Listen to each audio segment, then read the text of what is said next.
संदीप पाठक जी, आतिशी जी, संदीप पाठक जी, आतिशी जी, दीपक बाबरिया जी, सौरभ भारद्वाज जी, अरविंदर सिंह लवली जी और यहाँ पर उपस्थित सभी पत्रकार साथियों, नमस्कार। अमृतसर की पावन धरती, प्रकाश पर्व का शुभ दिन, एक परंपरा की शुरुआत। मुख्यमंत्री तीर्थ यात्रा योजना।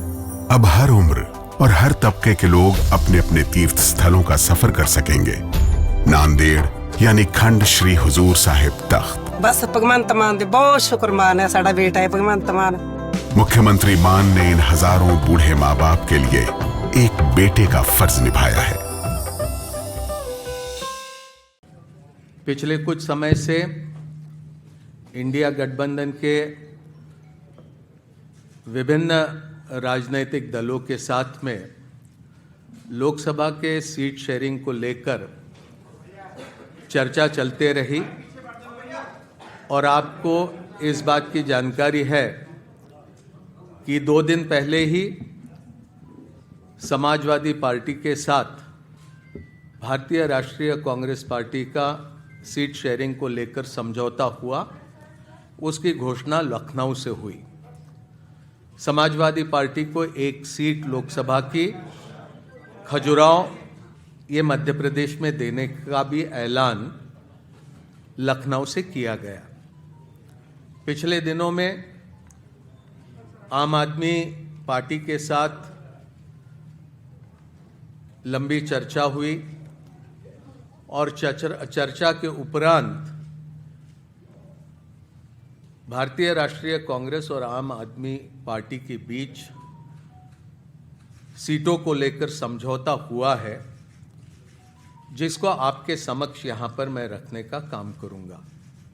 मुझे खुशी है कि 2 महत्वपूर्ण राजनीतिक दल इंडिया गठबंधन के आने वाला लोकसभा चुनाव का पूरा जिम्मा एक साथ संभालेंगे और जिस तरह की परिस्थितियां आज मुल्क में बनी है, जो चुनौतियां हमारे लोकतंत्र और हमारे संविधान के सामने बनी है, उनका मुकाबला करने के लिए इंडिया गठबंधन पूरी तरह से सशक्त तरीके से उसका मुकाबला करने के लिए तैयार है और उसी कड़ी में आम आदमी पार्टी और कांग्रेस पार्टी का सीटों को लेकर समझौता हुआ।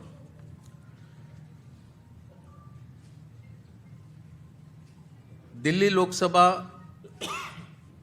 में 7 सीटें हैं। आम आदमी पार्टी 4 पे लड़ेगी। वो 4 सीटें नई दिल्ली, वेस्ट दिल्ली, साउथ दिल्ली और ईस्ट दिल्ली। कांग्रेस पार्टी 3 सीटों पर दिल्ली में चुनाव लड़ेगी, चांदनी चौक, नॉर्थ ईस्ट और नॉर्थ वेस्ट। गुजरात में 26 लोकसभा सीटें हैं। 24 पर कांग्रेस लड़ेगी।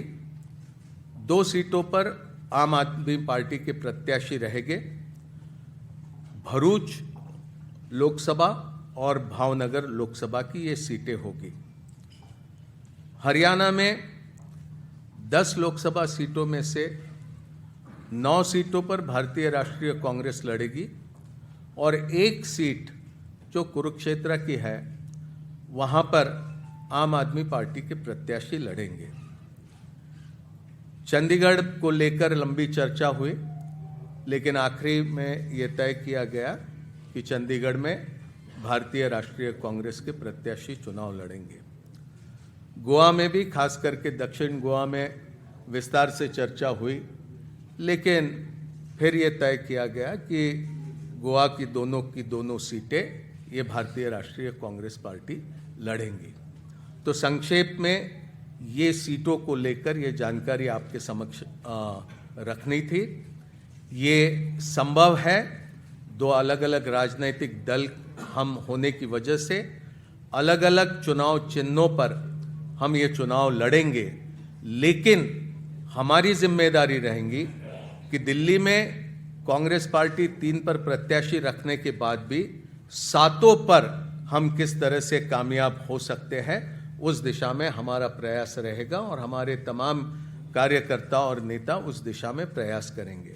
और इसी तरह की स्थिति सभी राज्यों में हम दोनों दलों के बीच में ही नहीं तो इंडिया गठबंधन में जितने भी राजनीतिक दल हैं वो सभी तालमेल के साथ काम करते हुए अधिक से अधिक प्रत्याशियों को कामयाब करने की दिशा में प्रयास करेंगे। हमसे जुड़े रहने के लिए हमारे YouTube चैनल को सब्सक्राइब करें और नई वीडियो की नोटिफिकेशन के लिए बेल आइकॉन को दबाएं।